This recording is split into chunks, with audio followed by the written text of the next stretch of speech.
we're looking at all the different activity out there on our team and how many listings we have and all the different people. Some listings are getting a lot of activity. Like it is really gung ho that buyers are coming in, like bully offers, like people want to buy properties and they're willing to pay whatever they can to get it. And then yeah, other areas it's just like, where's all the buyers? They're not here. So what's the And it doesn't even difference? mean that there's a bunch of competitive listings. What's the It's pattern just you're so noticing? it's just so temperamental. There's just so many different factors why a group of buyers will all start competing for one type of property. And there's so many different scenarios in the GTA, you know, and there's so many different product types. One thing though we can say for sure is that condos are not right now, you know, the most in demand product. There's a lot of uncertainty. There's a lot of you know, there's very few investors out there in the market as a whole. So you just have a lot less activity. But like last night, we sold a condo conditional downtown, and there was activity on it, right? So I mean, I'm not saying it's not out there.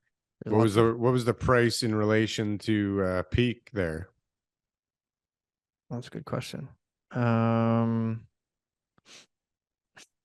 I don't know. This is such a unique unit that there really was no comps even during the peak. So bottom line is it sold conditional for a price that the market said it was worth today. I mean, it seems like a lower Kind of. price than it seems like a lower price than what, you know, maybe initial I'm going to expectations read were. into this a little bit. I'm going to do a little Yeah, psychology here because I'm sure. pretty sure if it was like way over, you'd be like, you'd know it for sure.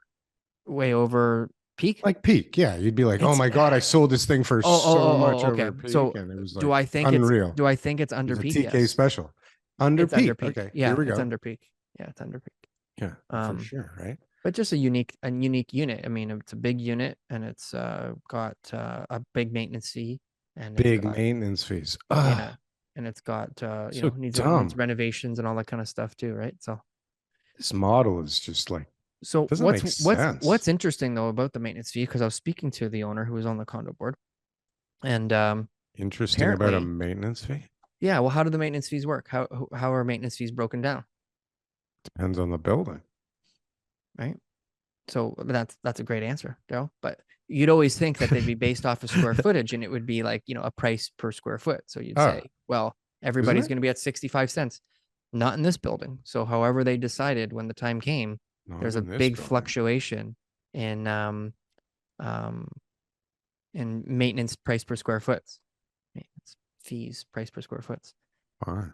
So, well, I don't know. I guess just when the condominiums started, they're looking at everybody's unit and they're able to say, well, maybe this unit should be more than the other ones because of these factors. I don't Nobody know. lives in That this doesn't seem one, fair, so we're going to transfer ours over right? to this So, one. I mean, what it should be a ratio of like, okay, how much I thought it floor plate do was. you cover? Yeah. In new buildings, it is. But again, this is a building that's not. It's a 30-year-old building. But imagine being the guy right now where you're way under everybody else. And all of a sudden they're like, listen, you know, Jim on the third floor, you know, he's been paying way too much now for 30 years. So we're going to decrease his a little bit and increase yours. Do you want to vote for this? Yeah. No. Are you kidding me? Not a chance. Not a Keep mine exactly chance. where it is now that I know that it's the lowest. Sure. Suckers. I've been paying the least amount for these hallway carpets for the last 30 years. I'm very Right? happy with my position here.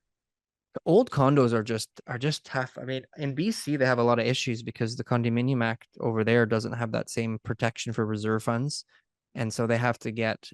We should have someone on who knows more about this than I do, but they have to get insurance and they have to get loans all the time in order to be able to fix those old condos because they don't have the money to do it, and all the owners are on the hook. Like Oh my God. it's a real show What a over there, shit show. Yeah. It's a and real so show. here in Canada, like we actually have